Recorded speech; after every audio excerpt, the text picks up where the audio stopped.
السلام عليكم. اهلا بيكم في قناة منوعات بيبة. ازيكم يا حبايب قلبي؟ عاملين ايه؟ يا رب تكونوا بألف خير. هنعمل مع بعض في الفيديو ده روتين صباحي سهل وبسيط كده، وان شاء الله هيعجبكم. يلا بقى نبدأ كده الفيديو بتاعنا ونشوف هنعمل مع بعض ايه. انا كنت بالليل عند ماما وانا راجعة كده اشتريت فاكهة، وجيت بقى روحت سبتها ونمت، وقلت ان شاء الله لما اصحى الصبح هغسلها كده وافضيها من الاكياس. هنا بقى بدأت افضي بقى الفاكهة كده، جبت بولات صغيرة كده وفضيت العنب، وهبدأ بقى افضي دلوقتي البلح.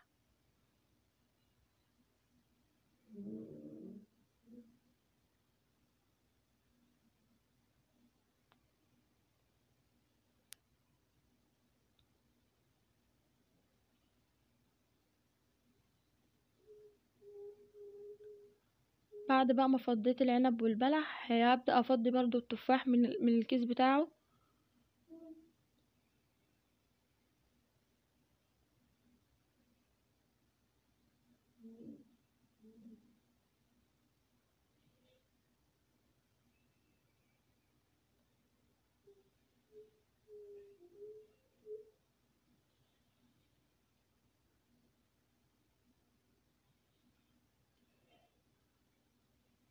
زي ما انتوا بقى شايفين معايا كده، وفضيت كمان الموز. عاوزاكم بقى تقولولي في الكومنتات انتوا كلكم كده عاملين ايه، وطمنونا عليكم يا حبايب قلبي، يا رب تكونوا بألف خير. وبعد بقى ما فضيت كده الفاكهة وفضيتها من الأكياس بتاعتها، كان في بقى كام كده حاجة مش نظيفة، قلت اما اقف بقى اغسلهم كده عشان المطبخ بتاعي يبقى نضيف على طول كده اول باول، ما يكونش فيه ايه حاجات متراكمة فيه. بدأت بقى اغسلهم كده. يلا بقى اللي وراها حاجة كده تقوم تشجع كده وتعملها وربنا يعيننا جميعا يا رب.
اللي وصل معايا بقى لحد هنا يا ريت يعمل لي لايك، وما تنسوش تحطوا اللايك يا حبايب قلبي.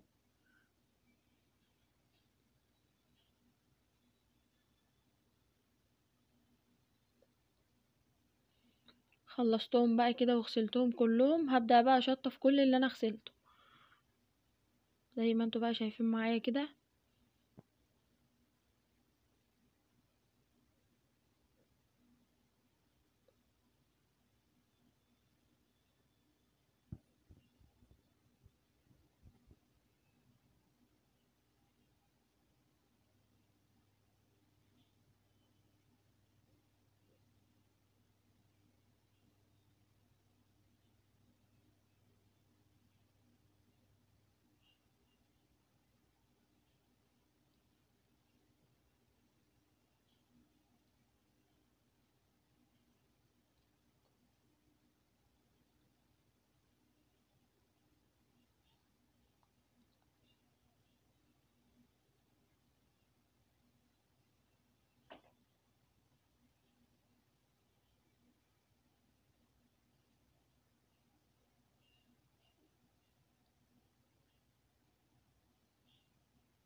هنا بقى بعد ما خلصت بقى المواعين كلها وشطفتها بقى وحطيتهم مكانهم كده، بدأت اجيب بقى الفاكهة وان انا ابدأ بقى اغسل الفاكهة كده كويس.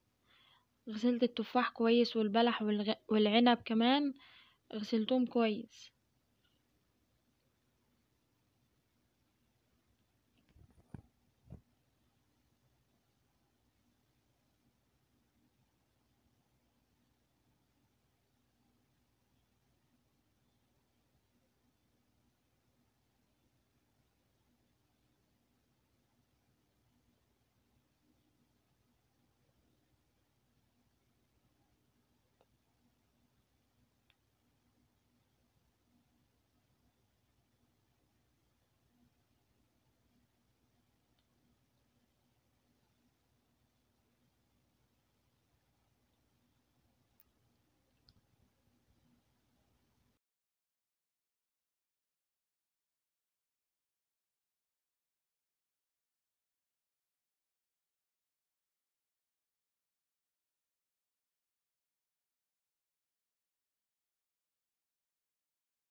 بعد بقى ما غسلت الفاكهة وخلصتها خلاص، عملت فطار خفيف كده وهنروح بقى نفطر دلوقتي. وبكده الفيديو بتاعنا يكون خلص. ما تنسوش بقى تعملوا لي لايكات كتير على الفيديو ده، ورأيكم يهمني. ما تنسوش تقولوا برضو رأيكم في الكومنتات.